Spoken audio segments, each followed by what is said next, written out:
Well, now we have come to the third session of our forum today, which is split up into two parts. The first part is a case study of the European area. And to speak about this, we have the head of the international relations at the Austrian Energy Regulatory Authority, or E-Control, Mr. Dietmar Prinzdorfer, to share with us his insights and also his experience. Please give him a hand.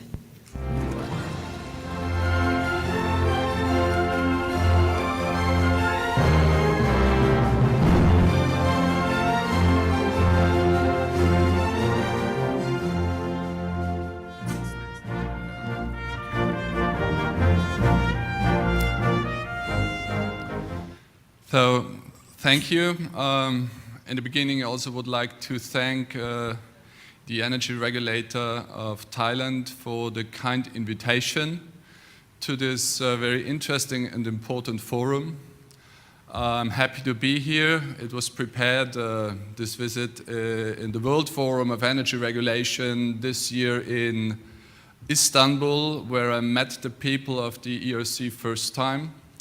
On basis of that, I was invited to come here. It's my first time here in that part of the world. First time here in Thailand, first time here in Bangkok. I'm very excited. So thank you for the invitation. I was listening carefully to all the presentations, and it's a challenging project to do a market integration in the energy sector. We at Europe, we also started with the energy market integration, let's say 2 decades ago, or maybe even longer, because the European Union, those who know it a little bit, is based on bringing the energy markets together. The European Union is built on a union for developing a joint market on steel and coal. Later on, we developed the European Union also in terms of the nuclear power, and all of other issues regarding energy were step by step brought into European policy. But only the final consumer didn't have a benefit for a very long time. And in the 1990s, the former president of the European Commission, Mr. Jacques Delors, said also that the benefits of free markets of trade should also apply to the energy products, electricity and natural gas. And this was the starting point of energy liberalization in Europe. In Europe, we are aiming at full market opening. That means that every consumer, every household can choose his own electricity and natural gas supplier. We are on a national level nearly there. There is still some regulated end consumer prices in Europe. But on the wholesale level and bigger consumers, these are all eligible customers. So we do regulate the national monopoly. So this is the grid. And basically for the trade of the commodities, so electricity and natural gas, we have competition. So it's a mix of ex ante and ex post regulation, which brings a couple of challenges, because in the ex ante regulation, we prepare the rules and set the tariffs, and ex post is more for the competition part, whether they have applied it properly. Secondly, what is important to mention here, that we have in Europe a synchronized grid. So we don't have these AC-DC converters on the national borders. So mainly from Portugal to Bulgaria, we have a synchronized grid. Only in some parts of Europe, they're still not synchronized. So there's one island in Albania and maybe some other parts of Europe not synchronized. But this is a big technical difference that allows us to operate the grid more securely and provide security emergency services to the neighboring countries, and has also a huge impact on the market model. My topic for today is the way forward to create liberalized regional energy markets, and the UK is an example. This is the agenda. I will start with some general things, and then I speak about 3 important issues. You have that addressed also already today. Basically, you need 3 things. You need some bodies, that they work on this process, this project. You have to develop have to develop harmonized rules, and you need a framework for building new infrastructure. Very often I use this slide about energy market liberalization. This is a process, yeah, and also in Europe we are not in the goal. We have not finished yet. So when we compare it with the 110 meters hurdles race, yeah, maybe we currently jumped about the 5th or 6th hurdle and now running with full speed to the next one, but we're still not there. Yeah? And we'll talk about it. And I said to you that Mr. Jacques Delors, the former Commission President, said we should also offer the benefits of free trade and the market to European consumers, and this was in 1992. Yeah? It took us 6-7 years to prepare the first directives. It's a European legal instrument to prepare for the first set of legal rules in Europe. And we have now 2015, and it will take another couple of years until the wholesale markets will be fully running and fully integrated and everything is settled. So it's a lengthy process, and then we'll continue with other things. What I say, it's an ongoing and a long process. We are not there yet, not in Europe, even we have well developed, and we need a long time to continue to work. So actually for regulators, I would say my job is secure and safe, and yours as well, and even those who are young will work in that business to harmonize rules and regulate markets until they are retired like me. So this is a safe business. Some milestones in the history of the EU energy policy.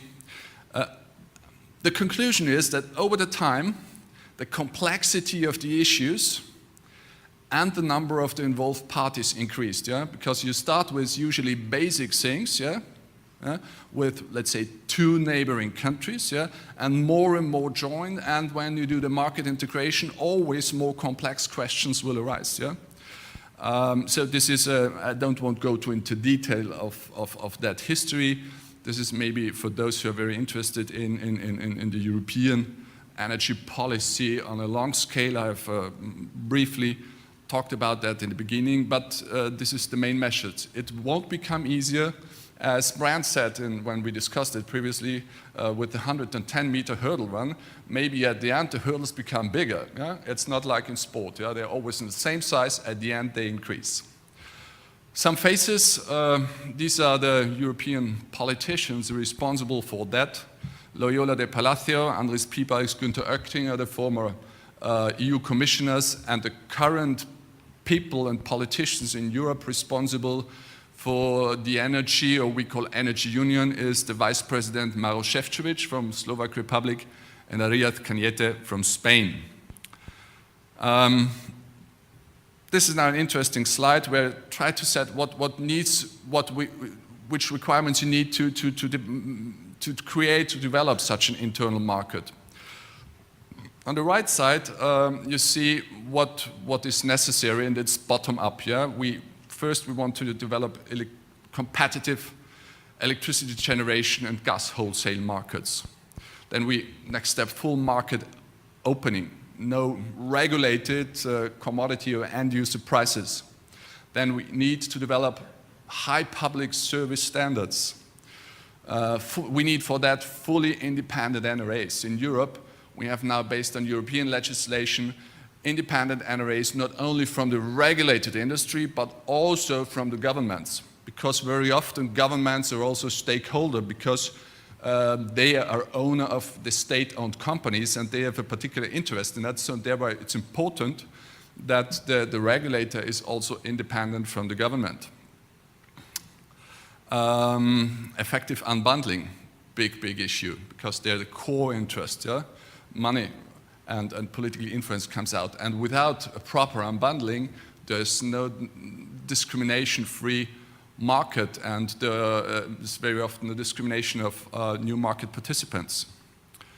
Market integrity and transparency will be a big issue in well-functioning and liquid markets.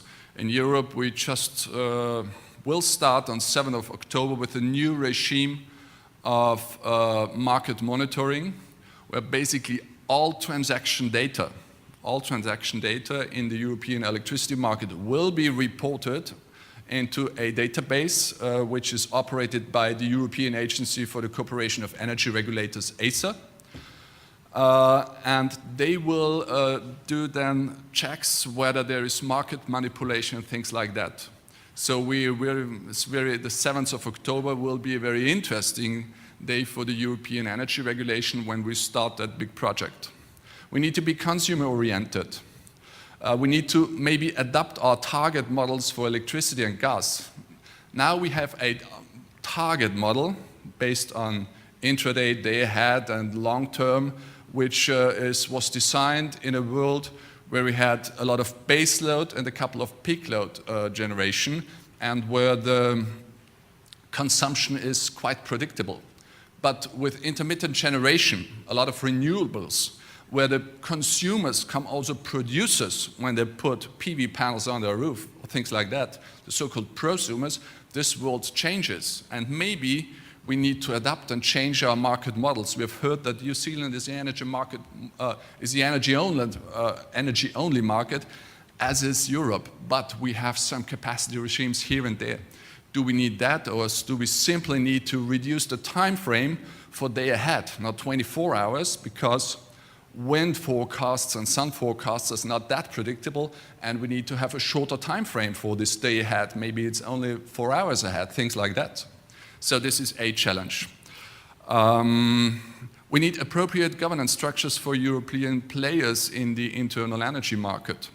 So maybe this is an advantage of Europe compared to your region here, because we have the European Union, which is already a political union, and we have those governance models that on a European level we can decide on legislation, which is not so easy here. Maybe the difference is that it's equally painful to develop rules here as there, but then once the rules are here, it's easier to monitor and to enforce them in a political union like European Union, and this is an issue has to be solved institutional in that area. New infrastructure needs to be built. We have a model there, come to that later on, and then the trickier challenges are harmonized data requirements, cybersecurity issues, and at the end of the day, the convergence of national legislation in these areas. So once again, the requirements for the development of an internal market are the creation of new bodies. In Europe, we have ACER. This is the Agency for Cooperation of Energy Regulators, official body, and the ENTSOs, the European Network of Transmission System Operators. We have one for electricity. This is ENTSO-E. I will talk later on about ENTSO-E, but we have also ENTSO-G, which is the gas TSO body. We need to develop harmonized cross-border market rules. Explain that our concept in framework guidelines developed by the regulators and network codes then implemented and prepared by TSOs. And then we need a framework for coordinated infrastructure development. So this is my agenda. I will go now into the new bodies. So in 2011, based on a European piece of legislation, which was adopted in 2009, the so-called Agency for the Cooperation of Energy Regulators was established, ACER. It has a seat in Ljubljana in Slovenia, and ACER is responsible for the development of non-binding framework guidelines as a basis for later on network codes. And in ACER, all NRAs, national regulatories of the European Unions, are represented. We have a governance structure that one country has one vote in ACER. So Austria has an equal vote like Germany here. Or Malta, very small island, has also one vote here. Personally, I am, the board of regulators contains of members of the authority, and I am the Austrian alternate member in that board of regulators. It prepares recommendations to DSO, to transmission system operators, involving monitoring of the European network of TSOs and their tasks in particular. ACER can provide opinions and recommendations to the European institutions, so the Parliament, the Council, the Commission. They say, come on, we have a good idea, so to further for the market integration and development. They have some decision-making power in the context of cross-border infrastructure access or pipeline interconnect exemptions. They promote the cooperation between the national regulatory authorities and provide opinion on specific issues to them. They are responsible for wholesale of energy for monitoring of the wholesale of energy markets. REMIT, this is this new regulation I've been talking about, the regulation of energy market integrity and transparency. And they contribute to the so-called PCI selection process. PCI stands for Projects of Common Interest. This is infrastructure projects that have an wider European interest, and they have certain benefits. I will talk about that later. These are the bodies. ACER is headed, represented by a director. Then it had the board of regulators, where of each member state there is one representative and one alternative. They have one vote per member state. Then there is an administrative board who approves the budget and does the administrative things. And then there is also a board of the appeal, where some of the decisions of ACER can be appealed. Now, who is ENTSO-E? This is the European Network of Transmission System Operators of Electricity. It represents 41 electricity TSOs from 34 countries across Europe. So it's even more than the European Union. The European Union has 28 countries, but ENTSO-E has members from 34 countries, also on the Balkans, where in those countries who will maybe soon join the European Union. Yeah? There are some candidate countries like Serbia, Montenegro, Macedonia, and others, and other very important neighboring countries like the Ukraine or Moldova. So some of them are also members of ENTSO-E.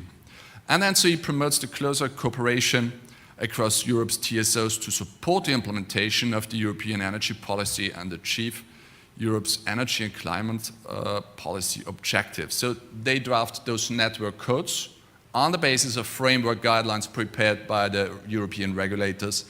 They, very importantly, develop a pan-European network plan, the so-called TYNPD. This is a 10-year network development plan, which is the basis for the entire network development in Europe. Tackling cooperation between TSOs, this is also important there. As I mentioned, we have a synchronized grid. Yeah? They prepare important reports, publication of summer and winter outlook reports for electricity generation. So system adequacy is an important issue here. Do we have in the areas does supply and demand meet properly, or where we need to do something? And also the coordination of some research and development plans. On this slide, you can now probably not read the details. This is not so important. If you look later on into that, or you go on the website of ENTSO-E's, for those who are interested, it tells you shows you the structure of ENTSO-E. It has on the horizontal axis has 4 technical working groups, one on system operation, one on market issue like capacity allocation and congestion management, one on grid connection, and another one. And they have technical working groups, drafting teams, and then also regional working groups, because maybe the issues in the northern part of Europe for a certain technical area differ from the issues that are relevant in the south or western part of Europe. So this is the structure of ENTSO-E. The next point is the development of harmonized cross-border market rules. And I have explained to you that we have a process of framework guidelines developed by the regulators, which are then transformed into network codes by the TSOs. And this is the chart who defines, explains the process. It starts with, it's kicked off an initiative by the European Commission, who defines the priorities and basically sends a letter. So the European Commission as the political body here, and they've sent all those, the regulators prepare a framework guideline in that area. Yeah? Then ACER, the agency, starts working and preparing a framework guideline on that topic. And based on the European regulation, ACER has 6 months to do that. Yeah? After that, it submits the framework guideline to the ENSOs, and the European transmission system operators have a time frame of 1 year to prepare the network code.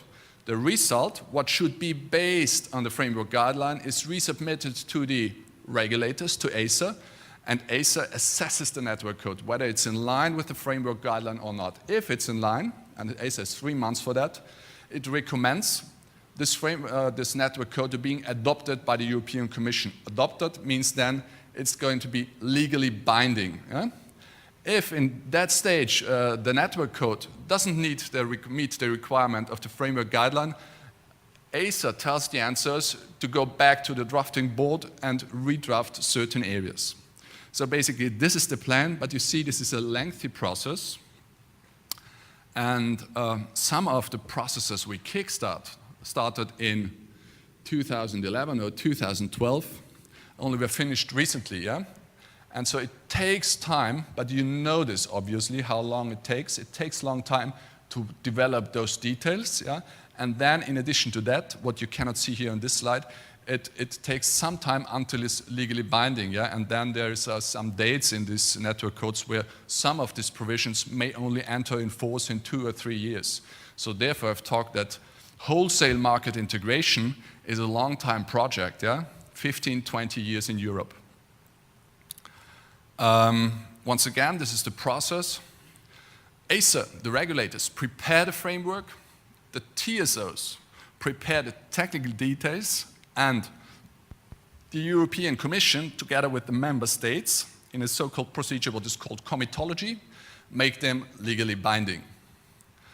Who does what? So the development, I've explained to you, is ACER, ENSOs, and the Commission, plus member states, but then later on, it's implemented, and this is the stage where we are right now. Basically, we have finished the process, nearly finished the process, of framework guidelines and development of those network codes, and some of them are already legally binding.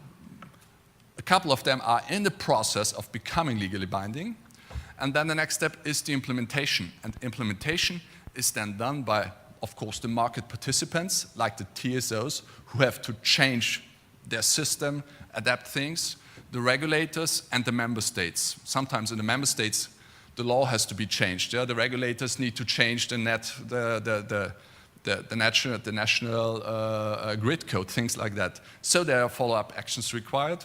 Then the whole thing is going to be monitored by the agency, ACER, the regulators, but also the ENSOs. And finally, it is enforced by, again, the regulators, if we got the powers by law, or the member states. This may be interesting, this structure. In electricity only, in gas I have not prepared this picture, but it would exist. So we basically decide between 2 areas of rules. The one are market-related issues. So capacity allocation and congestion management, this is the yellow part. Balancing is the red part. These are market-related issues, and then technical operational aspects, yeah? Grid connection or system operation.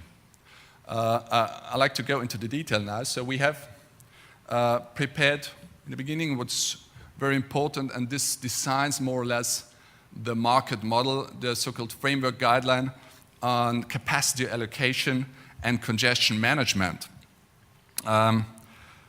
These were to be developed to provide the legal framework and requirements for transmission system operators and also power exchanges for the operation of an integrated electricity market in the long-term, day-ahead, and intraday timeframes. The core element of this framework guidelines are the definition of bidding zones. Yeah, what is the bidding zones? Basically, where does the congestion take place? Might be that a country like Germany has an internal congestion, and in future we will have different bidding zones in Germany. Yeah? I think also in Italy have different bidding zones. because it's a long and a big country, so there might be different bidding zones in a country. Then the calculation of capacities between these bidding zones should maximize the possibilities to trade between bidding zones, taking into account the limitations of existing network infrastructure. So capacity calculation should be efficient, transparent and strongly coordinated among TSOs. So the flow-based capacity calculation should be applied in the highly meshed networks, whereas NTC, so net transmission capacity, is set in those networks which are less meshed. Then we need an efficient allocation of cross-zonal capacity. So in the forward time frame, cross-zonal capacity should be allocated through explicit auctions in the form of physical transmission rights. And for the intraday time frame, cross-zonal capacity should be allocated through implicit auction allocation, which can be complemented with implicit auctions in specific areas. So this is for the, let's say, the core of the market model is the capacity allocation and congestion management. The other very important thing, of course, is balancing. Yeah? Usually, balancing is an important issue tool for operate the grid. Yeah? Without a balancing regime, we could not maintain and operate the system because we would never. It's so difficult to meet supply and demand. That's why we need a complex balancing regime for handling basically the most standardized product in the world. This is electricity with 50 hertz. Yeah? It's very standardized, but we need very technical and big and important rules that we do not have blackouts. So balancing is an important, a big issue. Here the challenge is that we harmonize the national balancing regimes and to establish also cross-border balancing market as a very, very important tool for market integration.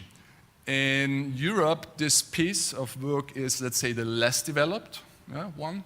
It was only adopted by ACER a few months ago, and it will take time until it is also legally adopted, because the European Commission will only put it on the agenda next year and discuss it and adopt it in an ongoing discussion of electricity security of supply issues. So this is the final balancing is the final building block in the creation of an integrated market. Grid connection. So the objective is to develop a harmonized electricity grid connection regime that will support a more efficient and secure system operation. And I've shown here what are the areas which are covered in the grid connection issues. So we have here a network code for the requirements for grid connection applicable to all generators. That's tackling a standard what generators have to fulfill if they want to be connected to a synchronized European grid, beginning from a PV panel, maybe a smaller one, maybe not all, until a big nuclear power plant. Network code on demand connection, and also network code on high voltage direct current connections and DC connected power market models. Finally, the fourth part, the fourth framework guideline addresses system operation. The objective is to develop a harmonized system operation regime considering past experiences, for example, coordination issues, and future challenges. Renewable integration is maybe the biggest future challenge in Europe. Enabling at the same time the proper functioning and technical evolution of the European electricity market and transmission network through coordinated action from TSOs, distribution system operators, and grid users. The network code is split in the framework guideline addresses 4 topics, which is translated into 4 network codes. Is operational security, operational planning and scheduling, load frequency control and reserve, and a code also on emergency and restoration. this is about the rules of cross-border, harmonizing cross-border rules. The next challenge and important issue is to develop a framework for coordinated infrastructure development. And basically we have here also a new tool, a model, a way forward. Maybe it's not the best one, but it's a good trial, yeah, to manage that. So based on a piece of legislation, in Europe we developed 12 energy infrastructure priority corridors, 5 for electricity, the rest for natural gas. And based on this piece of legislation, we develop basically a list of projects of common interest. Yeah? So this is important. Maybe you have also in the previous presentation, I've seen these projects important for the development of your regional markets. You have a process, and this is, let's say, a European process for that. And it's a bottom-up process. Yeah? Basically, it means the green block is on a national basis. So each country, each TSO, develops a so-called 10-year national development plan. Yeah? So the TSO, together with the regulator, say which kind of infrastructure do we need to build in the next 10 years. And this process is repeated every year or every other year. So it's a rolling process that it's always continuously updated. Then those national 10-year network development plans are put together into a European network development plan where ENTSO, the European Network Transmission System Operators, are challenged to come up with a proposal what is necessary important from a European perspective. And the most important and mature projects are then selected and receive the status of a project of common interests. And they have, shows the infrastructure priorities in electricity. Skip that and say what are the benefits of these projects of common interest. So they benefit from an accelerated permit granting. One of the previous speakers said that it's maybe easy to develop and to build generation power plants, but it's very, very time consuming to develop the grid. Yeah? It's much easier to build a gas-fired power station at a certain place, maybe with permits in 3 to 5 years from the kickstart it can run. But developing a grid to bring electricity from Laos to Singapore, this is, now you tried for 100 megawatt, but for bigger capacity, this will take time. Why? Because you need more planning, more parties are involved. It's a very lengthy process, and we have decided in Europe that it should not take longer than 3.5 years, and European member states are obliged to translate this requirement into national law, that member states finish the procedural process, the administrative procedures, within 3.5 years, with a so-called one-stop shop principle, where the project promoter basically only talks to one state authority, whatever it be, might it be the ministry or the regulator, the member state decides, but it's also the principle of one-stop shop. Then this PCI benefits also from an improved regulatory treatment. So there's some risk-related incentives that are given, and also there is the issue of cross-border cost allocation. They're written in bold, so we'll go into detail soon. And finally, they have access to some financial support. These are European funds, so a couple of billion euros are made available by the European Union to support these projects of common interest, maybe not all of them, but maybe those that need a support because otherwise they would not have been built. In Europe, for example, we have not all European Union countries are connected physically already to to this European grid. For example, the Baltic states, Estonia, Lithuania, and Latvia, are not yet physically connected in the synchronized grid. So there needs to be an investment. Yeah? Without public funds, this investment would not be built. Therefore, these financial sources should be used for promoting those sorts of projects. And out of that fund, grants for works and studies might be given. Risk-related incentives, what does it mean? Where a project promoter incurs a high risk for the development, construction, operation, or maintenance of a project of common interest, appropriate incentives shall be granted to that project. So the legislation says that that could cover rules for anticipatory investment or rules for recognition of efficiently incurred costs before commission of the project. Yeah? This is very important for the project promoters, because if the project at the end of the day is not built, then who bears the cost? Yeah? And so this gives an incentive that these costs in the preparatory phase of a project are covered. Then, of course, project promoters would like to have an additional or a higher return on that capital. Let's say the national regulators and also e-control do not very much support that idea, because in Austria the concept is like that. Once a project is in the national development plan, then it's going to be built, it's in the national asset base, yeah? And then the risk is anyway covered. So there is then basically no additional risk if a project and the costs of that project are in the national asset base. So why to give them additional return? Yeah?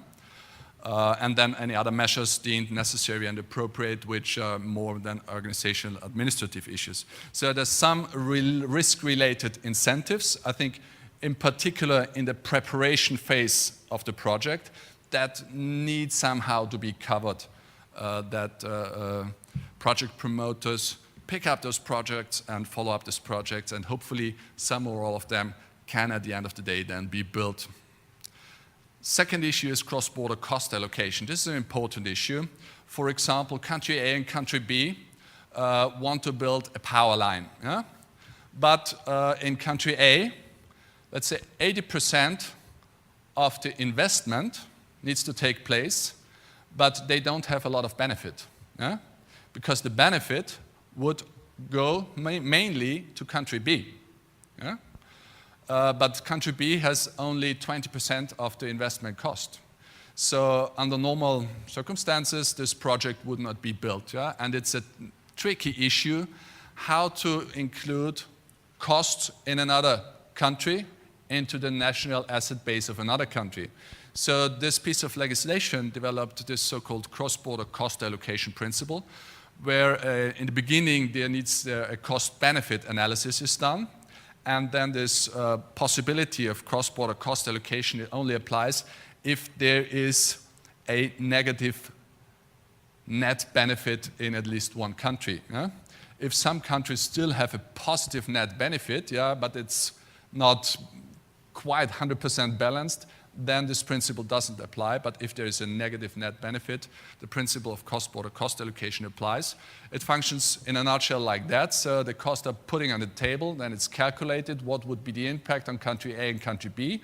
Then the two regulators, together with the involved TSOs, try to reach an agreement. If they do not reach an agreement within 6 months, then it's accelerated to ACER, the European agency, who decides at the end of the day.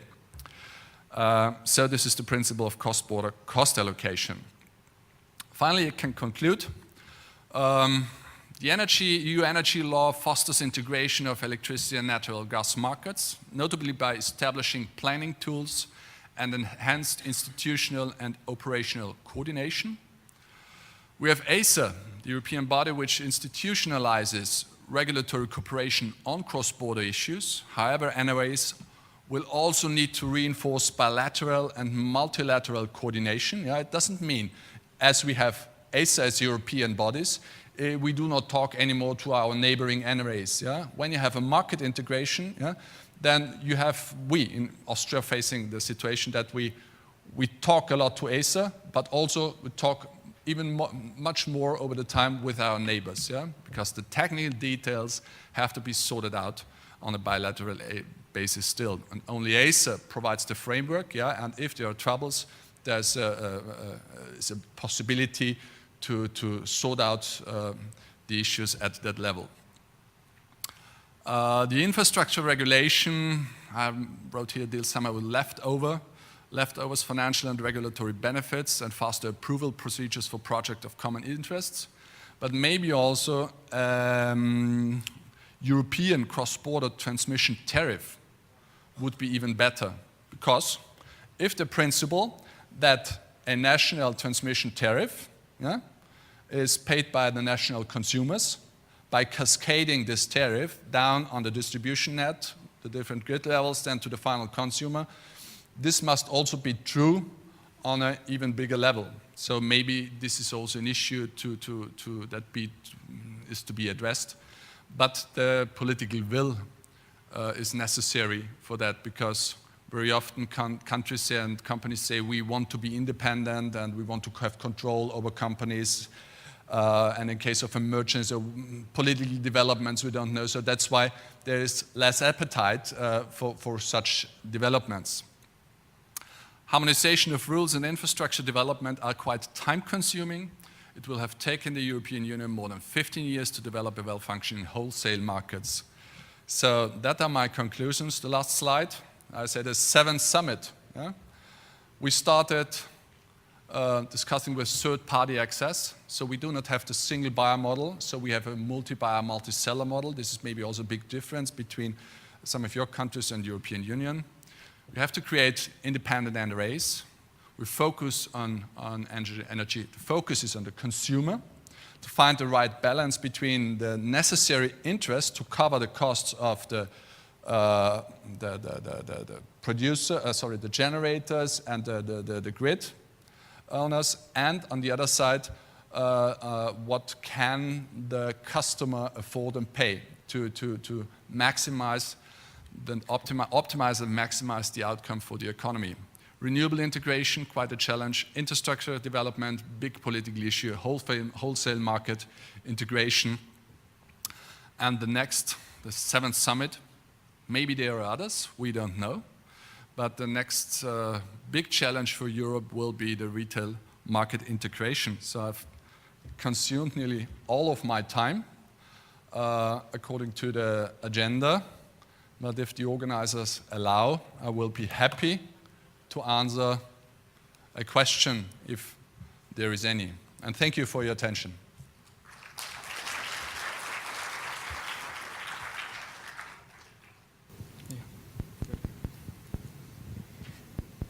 Are there any questions? Okay, well, thank you so much. I've answered all. Thank you very much.